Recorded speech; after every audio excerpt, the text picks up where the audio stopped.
everybody, welcome back to the Candy Camper. It is the Candy Camper's theme park thoughts. And today we got the legend, the myth. He's not really a myth because he's here, but he's still a legend.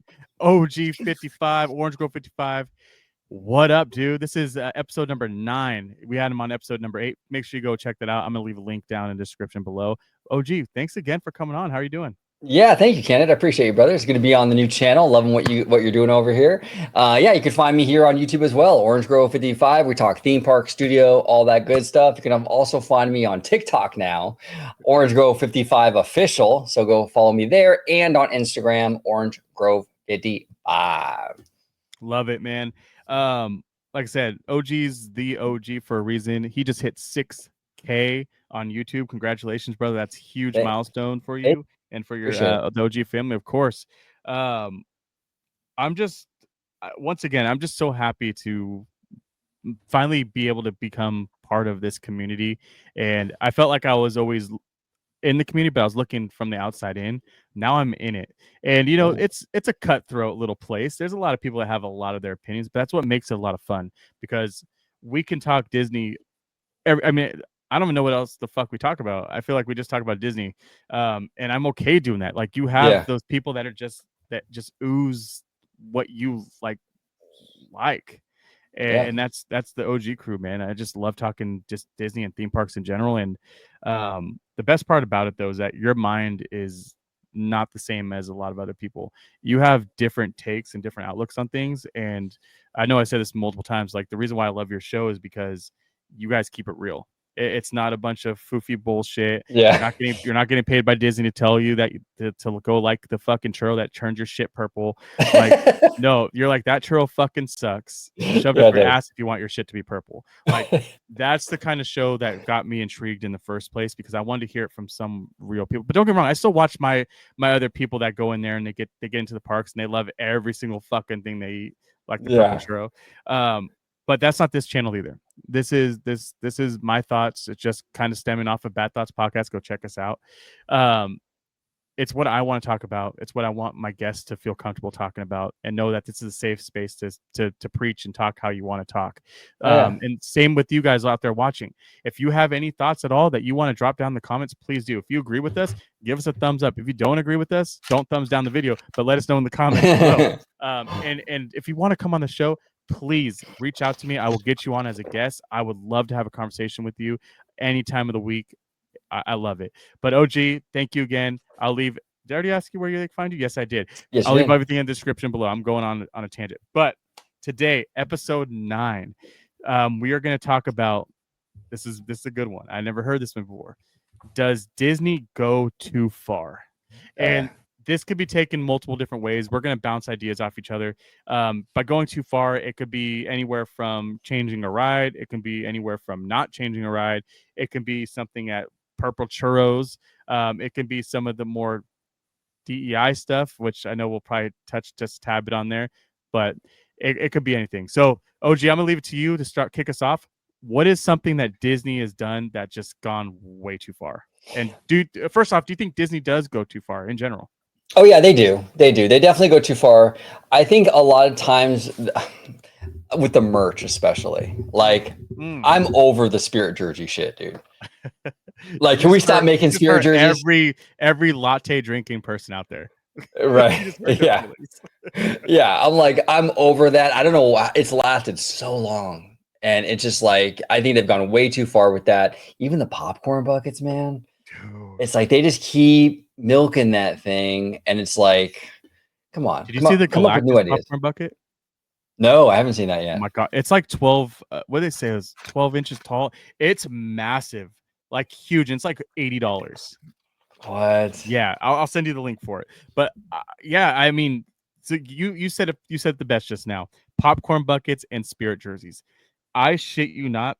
I've been hearing Spirit jersey and then it being in the storefront since about 10 years now, 11 years now. Yeah. Oh, there's a new Spirit jersey out this month. Oh, this one's for Halloween. This one's for fucking pretty much what I'm getting at too. I agree with you. I think I'm just over the fucking Spirit jersey thing. Take your Spirit jerseys, shove them up your ass, turn them.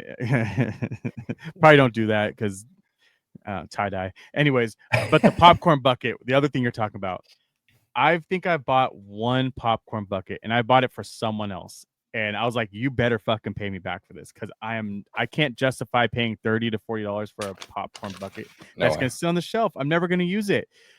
Even when I go to the movie theaters and it's a really like a movie I really want to see, which is hard to do nowadays. I usually I just buy the cup normally. Like, I'm okay buying the cup. I can afford the cup, but the fucking popcorn buckets, no. And then not only that, you're getting gypped popcorn half the time. So you have to ask, well, can I get it separately? And they're like, oh yeah, here, no problem. It's a pain in the ass. Then you got to carry it around your whole fucking trip too. And the fucked up part is that if you see it somewhere and you know it's an exclusive one, you have to buy it there. Otherwise, you're not going to be able to find it by the end of your trip. Exactly. It's just fucked up. What was the last popcorn bucket you bought? Oh man, it's been years. Probably the Electrical Parade one for the anniversary. Okay. So it's been a while. Yeah. Yeah. I bought a Timon one when I was in Disney World for my cousin. Nice. Yeah. Nice. She's a huge LK fan. Yeah, actually, Universal has pretty good popcorn buckets too. Yeah. The toothless ones are pretty cute, but again, it's just like, but now with Universal, they haven't been as on board with that stuff. So I give them a little bit more of like a pass. Yeah. Because they haven't been like all in for like the last 10 years on this stuff. But Disney, they've just pounded it into the ground, you know? Yep. And that's the other side too. This is one of my top ones, is the pins. You know, oh yeah. I feel like pins are slowing down though. They have slowed down quite a bit. But I got sucked into the pin portal, and I collect, if anyone out there wants to, do some trades, I collect Pirates and indie pins. And I remember it got to the point where there's pin boards everywhere. You had people just sitting there with pin boards, bringing them into the park. And I'm like, fuck, okay, now you're taking space for people that need to sit. You have a whole fucking pamphlet out. That's going too far. Do it how they want you to do it. Buy a pin, go to the designated pin area, put it on there, and get it out of the way. Yes. But not only that too, they start raising the price of the pins, and there's different tiers, and there's limited edition ones. You can only get them at certain spots. So those people buy tickets just to come in and buy 50 of the pins. So you end up getting there and you can't get the pin. It's just fucked up. There's no ticketing system to this. And I know things should be first come, first serve. I get it, but also don't fucking be a scalper and resell them. Don't be a dick. Yeah. That's the hard part. Like, you go in and you see people walking out with all the pins and all the popcorn buckets, and they're online later for $150. How's that fair? It's not fair. Yeah, Disney hasn't really done much to stop those.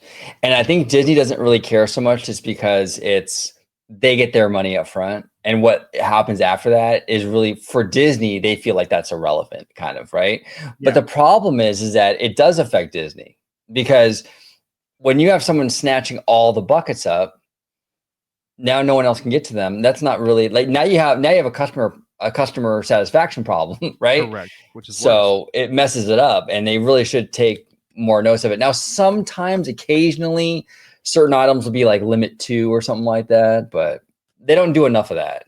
So the thing is with these is that, is it because the popcorn bucket is it valuable because of what the popcorn bucket is, or is it more valuable because of the limitations of how many popcorn buckets are made? Oh, that's a good question. Because the scalpers kind of give, like, the resellers, they kind of provide that scarcity, right? Yep. Where like, oh, I want it because I can't get it. So exactly. Interesting. And it's always going to be that way. So you got to either bank on, there's a shitload at the park, and I can understand, because like my wife bought a cup she really wanted off of somebody, but she got it for like $5 more than it was in the park. And I'm like, okay, cool. I didn't have to drive 8 hours and didn't have to pay $60, or excuse me, $100 and something to get in. Wow, $60. What year was that? To get into the park? Those are children's tickets. Not even. But so I can see people reselling to help other people that are around the states to get merchandise. But when you're purposely going in and buying them and then reselling them for $100 or $50 more than what they cost originally, I don't like that. I don't think that's cool. Yeah, it's shady. It is shady. What else do you think that they're doing that, like, as far as merch goes and stuff like that? What else can you say that Disney's really pushing too much? Or going too far? Going too far. I think a lot of the merch nowadays, I feel, is pretty generic. Back in the day, you would go into Frontierland and it would be like Western themed stuff, Like you could get like David cowboy Crocker hat. hats. Yeah, exactly. Or cowboy boots or something, right? It would all be kind of themed. And now it's like you go to Frontierland, you can get an aerial bubble wand. Yep.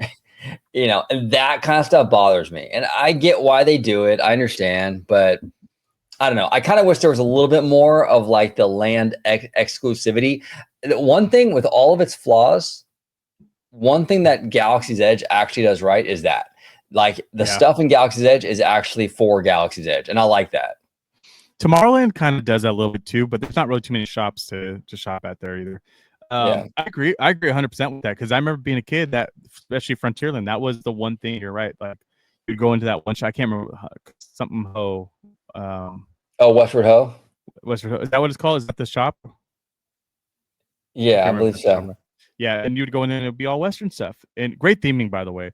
But yeah, no, it's not like that. And you know, if you wanted to go to the big shop after, you would go to downtown Disney and you go to the World Disney. That's where everything you could find if you know, at the end of the day, if you needed it there. Maximize profits, I get it. But people keep with the theme. And why have something themed if you're not going to stick with the theme?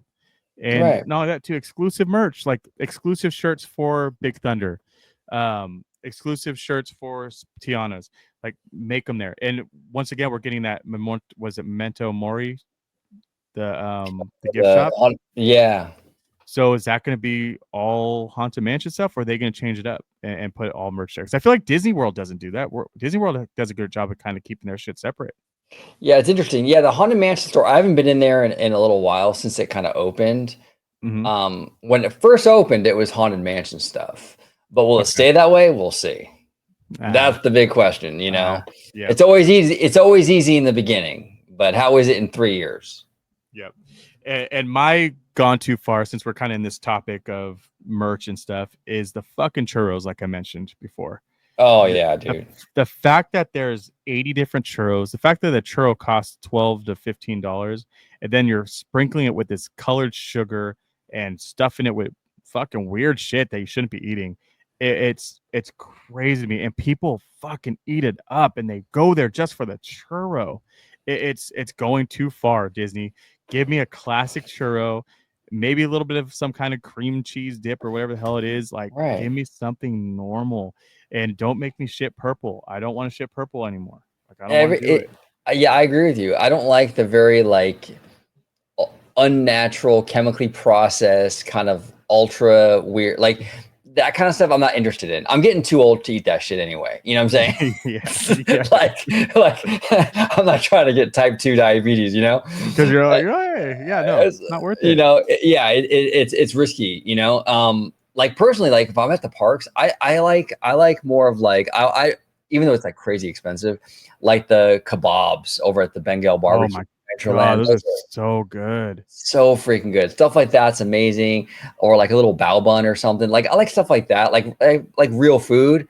I've never really been into like the super sugary, like you know, like you were saying, the purple churros and all that. It's just I don't know.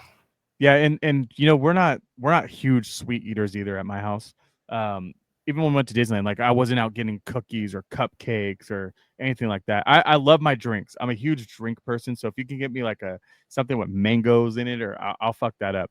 But you know, one of my favorite drinks is the one in what's that called? Can't pronounce it. That's why.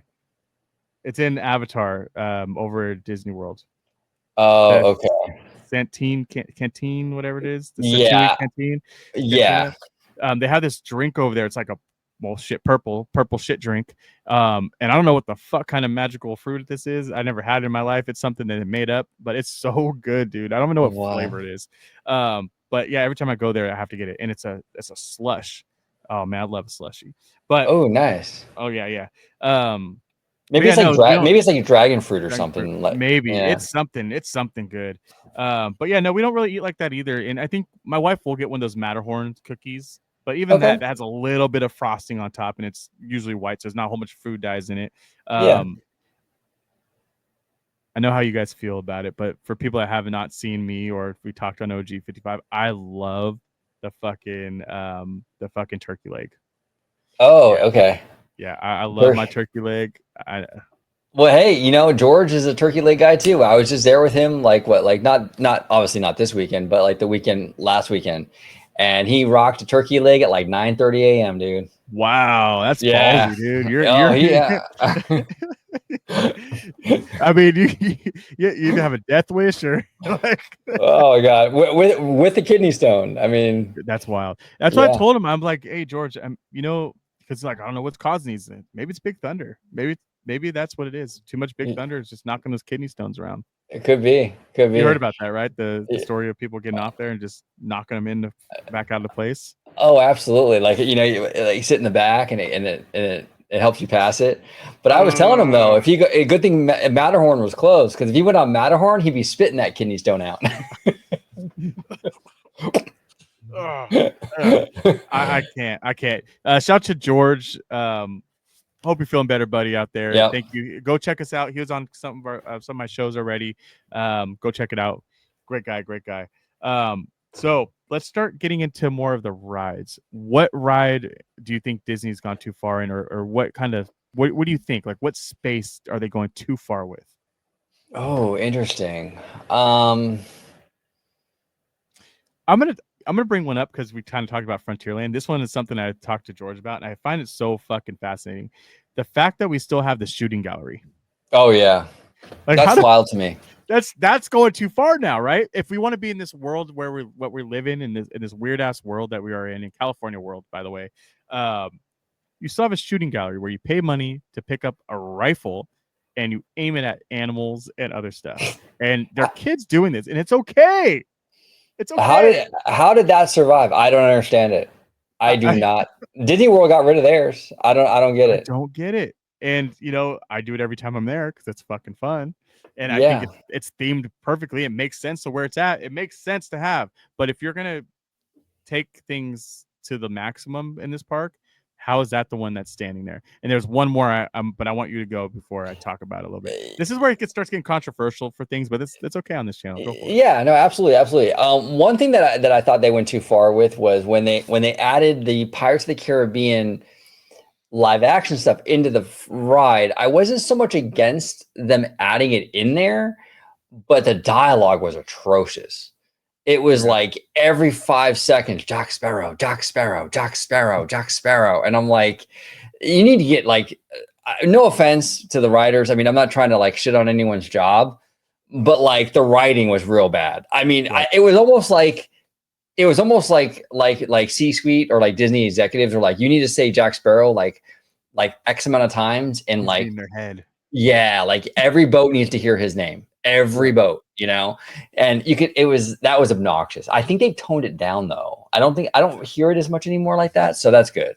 I feel like I only hear it when you go by the pirate with the key with the map. Yeah. That's kind of like where I hear it the most. You know, I agree with that because I wasn't mad at it. And I talked about this also. I think that they did it the right amount of Jack Sparrow. They put him in the right spots. They didn't overdo it, except for the last scene where he's in the part singing "Yo ho," and his fucking weird little fucking hand pisses me off. Where he has a medallion in it, it looks fucking dumb. He's like this with it. That's the only one that bothers me. But I can see where you talk about the dialogue with it, and that dialogue's not the worst one. It's the other one when you're going through that mist thing. You know, right? Oh yeah. Barbosa. What's it say? Davy Jones. Yeah, it's just fucking weird. It's weird. Yeah. And then at the end, you almost felt the curse of David Owen. I'm like, oh, the fuck! I just want to get off the ride now. Yeah, it's a lot. Some of that stuff, and another one with the dialogue that really bothers me too is Nemo. Oh, okay. Nemo. It's you get in the Nemo subs, and it's just like the whole ride. It's like the Jack Sparrow thing. They had a quota. You have to say the name Nemo 90 times. Yeah. Nemo. The whole thing. I think that one's worse. I forgot about that. I also haven't rode that ride in I haven't ridden it in like years. I was telling George that I took my kid through the handicap part where you can sit down on the little bench in a room and watch the fucking ride. Oh, nice. Yeah. And he was like, "What?" Poor guy. I'm like, I don't want to wait in line, dude. We gotta go meet mom in like 10 minutes. Let's just jump in this place and watch it. And it was so bad. It was you had him in the handicap room watching it go by. It felt so bad. It was so bad. I owe him a ride on that thing. he'll see one of these days. I want to bring it back to pirates, and this was one of those where it's a little controversial because I remember as a kid, the pirates were chasing the ladies around with the swords and stuff. I think that went too far when Disney took that out, but then flipped the role where it's okay for the women to chase the pirates around. Like, just take the whole scene out then. That makes no sense. Yeah, and I don't understand. Or make them both chase each other. Right. That works. And then they put loaves of bread under their arms to make it look like they're chasing for the food, right? Yes. Yeah. It's like, what's wrong with? Okay, I understand I understand, even though I don't really love how they handled it. I can at least understand why they got rid of the auction. Because I understand it too. Right. I can understand, I don't want to say it on YouTube. I don't want to get you in trouble, dude. Yeah, you just started, but that whole theme, I can understand that, right? Yep. But men being attracted to women is a bad thing. I feel like that was kind of like the men chasing the women was kind of like an innocuous sort of fun, I didn't feel like there was any ill intention there. Yeah. It was just kind of playful, just sort of chasing these cute chicks around, whatever. I don't know. They're pirates. Yeah, what's wrong with that? You know what I'm saying? So yeah, for me that one could have stayed. But yeah, they've messed with pirates a lot though over the years. They really have. Yeah. They could have stayed with that one. And like I said, if they were to change, I think it should have been back and forth and both chasing each other, and maybe with the sword and with the bread. And it would, I don't know. It's whatever. But the auction scene, like I said, I agree with why they changed it. That makes a lot of sense, especially now. I get it. I don't agree with it because I want to keep it because I like having originals too. But I can understand why we do need to make some changes. And I'm not anti-change. I'm just make it make sense for me. And then also the dialogue I think the dialogue is what made it tough. If they would have brought the new redhead in and made her match more with the style of all the other animatronics and kept her dialogue normal instead of weird Scottish or whatever the fuck it is. And not only that too, she really didn't have to talk. She could have sat there and just kind of gestured and had the and just have the other guy, what's his name? The main pirate. Oh yeah, I forgot his name. I can't remember his name either. The big dude with the big boots. Yeah, he could have been the one still talking like he normally does, and it would have been fine. And the one line they took out that pisses me off is do you buy her by the pound? I love that, that line. Oh, do you have to buy her by the pound? Oh, I actually have a hold on one second. I actually have a drop on here. Give me 1 second. For is that it right there? Yeah. Walt Disney talking about that scene. And there's the biggest bargain of all. There we go. Is that from the show that he's the one who's walking walking with the lady with the hat on? Yes. Yeah, that's so good.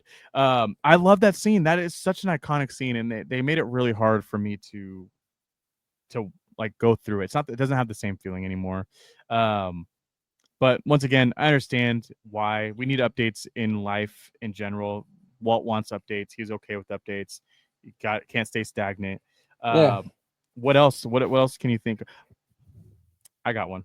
Go ahead. So this is one of the I'm keep going back and forth with whether Disney's going too far or they haven't gone far enough yet for certain things. Yeah. And Disney didn't go far enough with the shooting gallery. Another thing that they didn't go far enough on, and I can't believe they still have this, and this is one of those where it's kind of cringy now, is the bird Jose. Oh, the stereotypes. Yes, Jose's very, very stereotypical Latin or Mexican.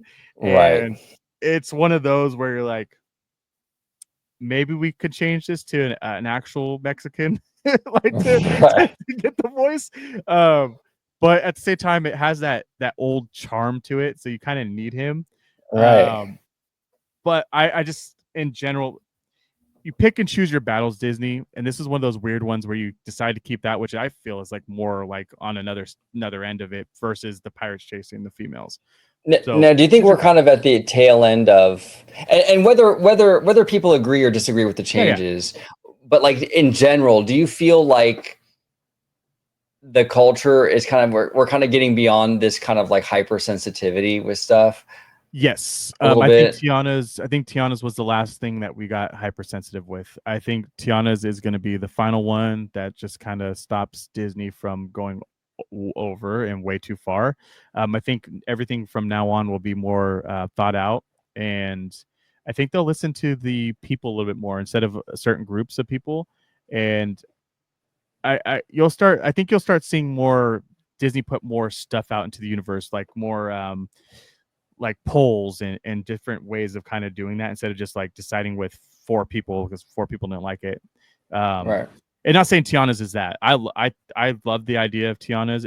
At first, I was really pissed off because I'm a huge Splash Mountain fan. But then when I started like imagining what I wanted it to be for Tiana's, I thought it was gonna be fantastic. And I saw the animatronic. I'm like, wow, this is beautiful. I wish they went with the movie route with the story. But watching some ride-throughs, it's not bad, and it did Splash Mountain justice. It didn't hurt it in any way. It was solid for sure. And people, and this is the thing too that Disney has to realize. People like diversity. I think most people don't have, obviously there's going to be ignorance out there, you know, but like I think majority of people like diversity. No one's complaining about Coco. Everyone's positive about that. Everyone wants Coco. You know what I'm saying? So it's like, I think people just want quality and they just want it to make sense in the space that they're putting it in and stuff like that. I think that's really where people are at with it. You know what I'm saying? Most people, you know, and that's what I mean by this cultural thing's is stopping as far as certain groups and limited space of people being able to dictate and decide what changes and what not versus a bigger group of people that don't care or don't give a fuck if it's there. And I think that's also where the people need to kind of speak up too, like, hey, you know what? I actually enjoy the way it is. If you change it, I'm not going to go to the parks. And you say it all the time. Speak with your money. Speak with your wallet. That's the other side of it too. But 100%. Disney, I think Disney's getting a lot smarter, especially after Snow White. I think Disney's going to really evaluate a lot of things they're doing. And once again, like being mixed race and living in California, I grew up with everything. Like there's a mixture of everything in my life, school, everything just has a mixture of all that. So it never affected me to the point where I need someone to stop doing something or something to change in the parks. I never saw it that way. And I think most of this stuff comes from outside of people that actually live in California. I think it comes from Walt Disney World side of things and different executives. And I think it just kind of starts trickling in.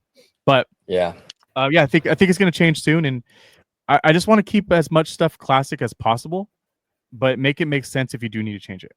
Yeah, 100%. Just make it make sense. Yeah, and listen to the communities. Like if the Latin community isn't complaining about the Tiki Room, then leave it. I mean, honestly, and I don't hear much complaining, so I think we're good. Yeah, and that's the other side of it too. Like, don't take away something that's representing a culture. Right. To change it to now take it away. And that's kind of what happened with the theme song for Splash Mountain. You know, you represented someone that was the first African American to win an award, right? Awesome. Like that's huge. And now guess what? That's erased. The movie was already erased. Now you're erasing him completely from that. So you lose some stuff and you gain some stuff, I guess, in a sense, but just remember what you lose when you take away from a lot of these things too. You lose nostalgia, you can take away someone's legacy. So just be methodical and really kind of just think things through before you go through with it. And that's more towards Disney. Yeah. No, well said. Thank you. So that brings up the next one. What other rides you think are too far?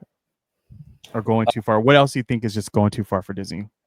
Too far. I'm trying to think if there's anything else at Disneyland that has gone too far. Well, I mean, we brought it up in our last video, but it's worth mentioning. I think they have repainted, redressed, reimagined, remixed Tomorrowland, the 1960s Tomorrowland, way too much. I think they've gone way too far. And I think that it's time to bulldoze some of this stuff, build new buildings. It's Tomorrowland, man. It should be fresh and not just. We've gone through like 30 paint schemes. It's time. Yep. You know. Yep. And my go too far is I think this is one where people get mad at me. I think Disney went too far with building Galaxy's Edge in two places. I think fair. Galaxy's Edge should have stayed in Walt Disney World, and we should have had that whole space to do something different with it. I don't like Star Wars that much. I respect it. I get it. I know why people like it. I'm at that age where I just skirted by it, where it wasn't a huge like, oh man, dude, THX, bro. Like, no, I had Dolby already in my house. So I didn't see the value or the need to want to watch Star Wars as a kid. Where my dad is a huge Star Wars fan, like ridiculous Star Wars fan. To the point where I probably would get kicked out of the house if I told him I didn't like Star Wars. Wow. And he loves Star Wars. Like he goes to Galaxy's Edge. He fucking loves it. He'll sit there all day. And I'm like, dude, why? Like, I don't get it. And it's not in the fact that I don't want Star Wars in the park. It's the fact that you took up that much space to get it. And that's why Disney went too far. They took up all the space that they had to build something that we didn't, to give us two rides. That's the crazy. You gave us two rides.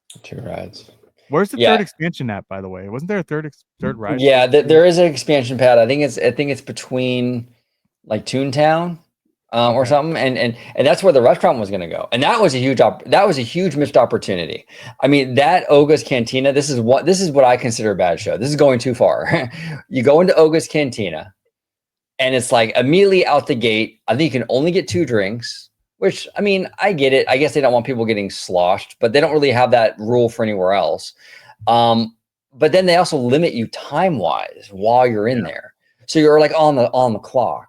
And I just feel like you have this beautiful immersive bar. It looks pretty dope, but you're constantly like, because they're like kind of, it's that pressure tactic. And I just think it's a bad show.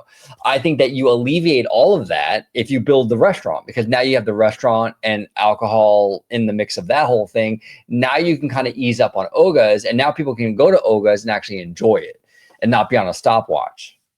Yeah. Yep. I agree with that too, because I don't want to sit there and be rushed through my $40 drink that I'm trying to enjoy. Like, exactly. Come on, man. Don't rush me through this. And not only that, I'm on vacation. The clock stops because I'm on vacation. Like, I'm not on your clock, and I think that's the toughest part. And not only that too, having to get into there. Sometimes you have to use a reservation, and you might not be even an ideal time for you to go in there, but you have to fucking still be on their clock to get in. And then you're gonna rush me. Like, I don't want to do that, man. I don't want to do that at all. That kind of brings up the next thing too with Tom Sawyer Island. Do you think it would be? And we kind of talked about this on the last one. Do you think it would be going too far for Disney to all of a sudden say, "Hey, you know what? Cars Land over in DCA is doing great. The new Cars is over in Walt Disney World is going to be amazing. We're going to bring that here too into Disneyland." Here is the thing with that. I don't think they'll do that here, at least not in that spot, just because I feel like Fantasmic is such a revenue stream for them with the dessert and dining packages and all that stuff. So I feel like for us, they're not gonna mess up that gravy train. But I'm gonna save I do have the Piston Peak thing for. I do think that they are eyeballing that, but maybe not for Disneyland. And I'll save it for your DCA video. Okay. There's a concept around that I think they might actually, why they chose that theme for it and what that might mean for DCA, but we'll talk about it. And I haven't heard this yet, because I've been out of even though I'm a theme park show, I've been kind of out of the loop a little bit, busy with other stuff, but I can't wait for that one. I'm excited. Now I got my brain thinking. Okay, this is a good one. Did Disney go too far with changing Snow White? Oh, the attraction. Here's the thing. I don't want to get to the top of the live action. Yeah. No. No. The attraction. Here's the thing. I've been a real champion of I like dark animation. I do. I like when animation goes dark. I don't like everything to be bright and cheerful and jokey. There's a place for that for sure, but I like that Snow White's a darker movie. I like Pinocchio as a darker movie. That's cool. Mm-hmm. And I felt the same way about the original Snow White attraction, but I will say this, I was nervous about it and them taking out some of the scary stuff. Yeah. But I think they did a beautiful job with what they did. Like, I love the finale scene with the projection mapping on the book and all the twinkle lights and all that. Yeah. I think they did a really good job. So I think when I heard about it, I'm like, oh, they're going too far. But actually, I ended up kind of liking it. Yeah, and I agree too. I thought it was actually really good, really well done. I brought my kids on it twice, like before they changed it and after, and the reactions were totally different both times. Yeah. And yeah, no, I think that was one of the ones where they didn't go too far. But initial thoughts, yeah, I'm like, fuck, really? Like this is gonna get the cut too. Yeah. You know what? This is kind of off topic, but no one ever talks about it. The teacups. Yes. Would it be going too far if Disney cut teacups out? I think so. It's not a ride I really enjoy. I don't like spinning until I'm nauseous, you know. It's not really my thing. Yeah. But like it's kind of a symbol of the parks. Like whenever you see promotional videos or commercials or anything, it's always the teacups and the castle and stuff. So I think they're a mainstay. One of the people inside the cut. Do you remember that? Like all the video, you could have like Goofy in there or the Mad Hatter spinning with you with the kids. Yes. That's fucking awesome. So it would be going too far if they cut that out. I think so. That one and Dumbo. That's another one. They use footage of Dumbo all the time. Ah, dude. Dumbo. You know? I can't talk myself into waiting in that Dumbo line. Walt Disney World did it the best though. I will give them that with the little, they give you, if you guys haven't been, they give you a tracker, like a little beeper, like you go out to a restaurant and they have 2 Dumbo rides next to each other. Yeah. Fucking brilliant. And the kids get to play in this play structure while they're waiting. They do such a great job. But at the same time, Dumbo is just off the shelf ride. You have right down the road, no line. Just go ride Astro Orbiters and hate your life on that one instead. I think that it would be going too far if they did remove it, but I would be happy and okay with it. But what else would you put there? There's nothing that can really fit in that footprint. Like that whole section from going this way up. So you got Dumbo, you have the Storybook Canal, and then you have Casey Jr. right behind it. Like the way those stack and they're just right on top of each other. It's so fucking well done. They use that space, every little inch of it, and I love Storybook Canal. That's one of my favorite fantasy rides. I love it. I love it. Just classic Disney. Yeah, so good, bro. So good. And it's a ride that doesn't get a lot of love, but it's such a classic. That's the kind of stuff that Disney does really well. It's there's not a lot of action in it. There's no action in it. It's just you just sit in the boat and you check out these cool little scenes. And it's magical, dude. It really is. There's a feeling on that ride that you can't top, dude. Like, and I feel like Disney does a bad job at not marketing rides because that's kind of a thing, but signage. I feel like sometimes signage is really hard. And I talked about this, I think, with George, that when the park is so crowded like it is, you walk right by the entrance to that ride, just like you walk right by the Alice in Wonderland. Alice in Wonderland's so hard to find and such a weird little small queue for a big ride. Yeah. You walk right by, you don't see the entrance. And if you want to see the entrance, if you're all the way on the right side by the teacups, you have to try to cut across all these motherfuckers trying to get to the Storybook Canal ride. Yeah. And then Casey Jr.'s is in a weird ass spot too. So I feel like that's kind of why it gets overlooked a little bit more. Signage. Yeah. Oh, 100%, 100%. These are kind of like older. I know Tony Baxter went in the early 80s and kind of redid all of Fantasyland. But even that, I mean, even in the early 80s, I forgot exactly what year the new Fantasyland premiered, but it was like 82 or something like that. Like, we're talking like 40 years ago, right? I mean, that's a long ass time ago. So yeah, I think that you can tell, like you were saying, with the queue space, everything's real tight and cramped. You know, they do things differently now for sure. Oh yeah. I mean, they have to. Another thing. So this is another topic I kind of want to go on: restaurants. So what restaurant do you think that they go too far with?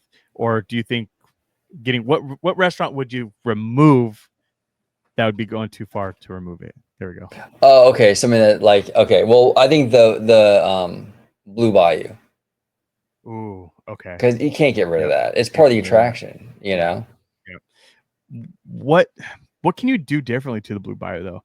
I mean, do you feel like it's just getting old?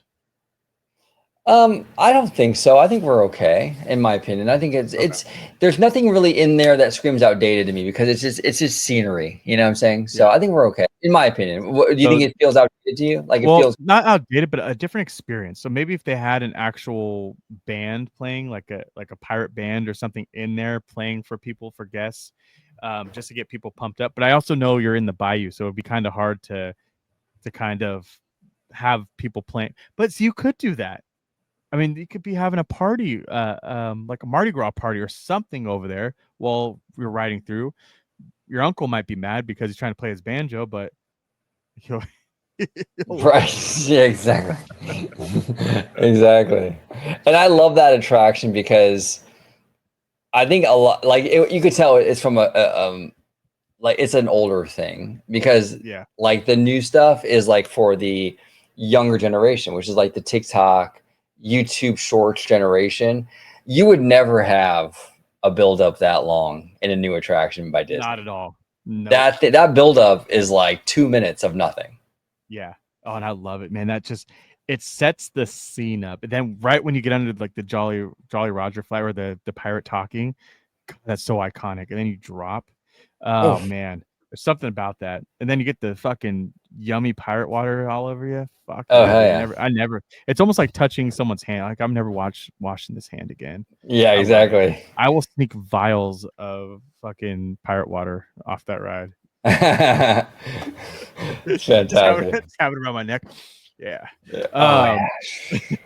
I got another one for you. The thought of putting Tiana's restaurant right there versus using the Hungry Bears or whatever it is. Yeah, that was a mistake. Yep. I think you put Tiana's by the attraction. Like, right. I mean, technically they're okay because it's still all kind of like the Bayou, New Orleans, and all that. I get it, but like it just feels weird to me. Like it's kind of like the Star Tours is not in the Galaxy's Edge thing. It's two separate. Like retheme Hungry Bear to Tiana's Palace, but that would have cost a lot because and I think that was the mindset. But it would have been an exclusive dining location to almost kind of like they could have done with the Cinderella, the Beast Castle. Right. Think of it that way because that Hungry Bears is huge. That's so much seating. It's double layered. And I know it's kind of a quick service, so you get your food and go. You can still kept that vibe, but I think it would have just done more revenue and better. But I don't think they wanted to go quick service too. I think they wanted to have a sit down. Yeah. Well, they could have done, if they really wanted to go balls to the wall and they really want to spend some money, what they could have done is built a whole new restaurant and have it like Blue Bayou where you watch the logs go by. Dude, and the music and all that. Where would you put it? Where would you go? That's the only tough part because you would probably have to build into like one of those walkways and stuff. So they probably couldn't do it. But that would be kind of dope though. Like if you were watching like the finale scene or something. Yeah. You know? I mean, if you got rid of Rivers of America, you could have technically put it on that backside where that little secret path is that goes behind. That's true. You could put something on the water and have them eat. Oh my God. Just have them eat on the water right there and then watch. That would have been so cool. I love that little pathway, by the way. That was one of my happy places, but they went and fucked it up when they put that. They went too far when they started putting more. They started putting more tables back there, and you know what Disney did where they went too far? This is the one thing. This is the one fucking thing where Disney went way too far.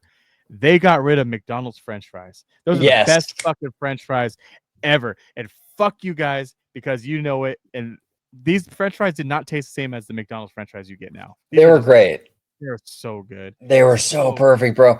And they had that fry cart over there in Frontierland, and it was amazing. And they should do more stuff like that. I would like that. I mean, Disney has a history of pairing up with like these big American brands like Coca-Cola and stuff. Yep. I see no problem with having McDonald's in there. And even if you go to DCA, I mean, team up with In-N-Out, dude. That's a classic California thing. Dude, how dumb. Like, right? Even if you made it one restaurant, just made it Flo's V8 and made that In-N-Out. Come on, dude. Yeah. Easy. Yeah. You can build an In-N-Out over there by like a little In-N-Out over there by like with the Goofy Sky School area or something. You could do a lot. Done. But that would have been a perfect California edition. Oh my God. And the thing is too, is that people go on vacation to Disneyland. They can't just drive around sometimes. Maybe they just get dropped off there and they stay in Disneyland for a couple of days. So having In-N-Out inside of a Disneyland park would just make a lot of sense. Oh, yeah. Man, that's too perfect. That is too perfect. Anything else you can think of that just Disney goes too far? Not really. That kind of like I'm tapped out. I mean, we hit a lot, but I mean, yeah. And these are some good ones, and they do go too far on a whole lot. My number one though still is that merchandise. They got to get their merchandise game up. Now they do have the dude coming in from the hundreds, I think it is. I forgot the dude's name, and he's leading merchandise now. Okay. And I think he'll do some good stuff, but he hasn't been in long enough to really impact it yet. So we'll see. It's a wait and see thing. Yeah. And I do believe in pricing things properly. I think Disney is overpricing a lot of their merch. And it's not selling, because that's why you'll end up seeing it in other stores or third-party stores trying to be sold still, and they'll say like 2012 on it. Right. I think they really need to scale back on the pricing, especially with Spirit Jersey. How much Spirit Jersey? $85?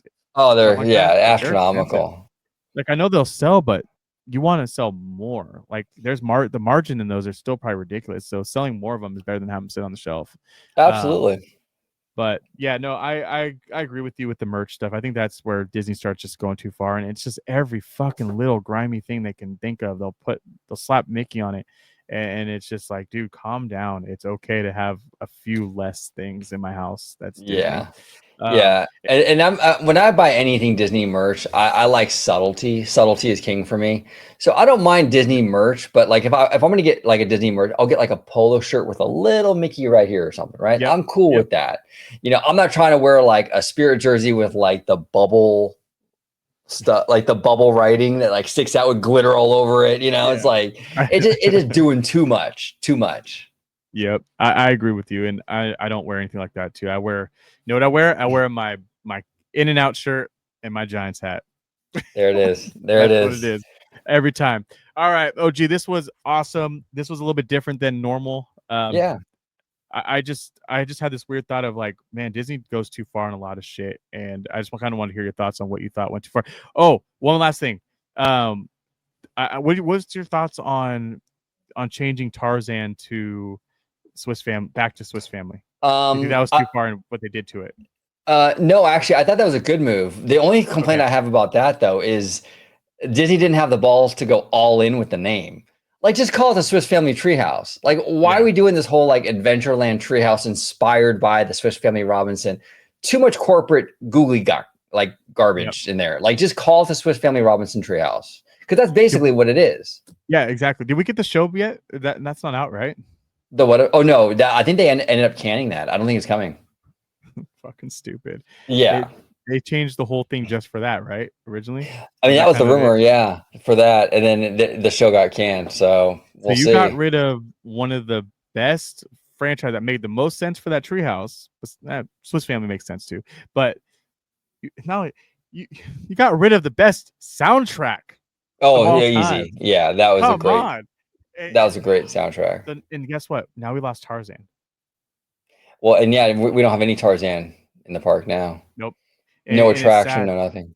It's sad, and I can't wait to do the DCA one, because I think DCA is gonna have the most did Disney fuck up here kind of stuff.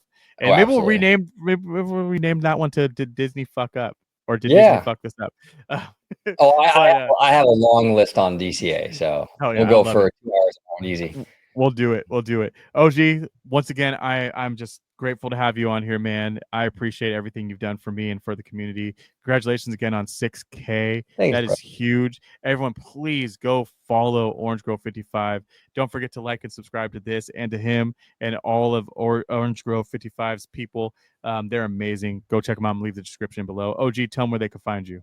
Thank you, Ken. I had a great time talking shop with you today. You can find me here on YouTube, OrangeGrove55. You can find me on TikTok, OrangeGrove55 Official, and you can find me on Instagram, OrangeGrove55.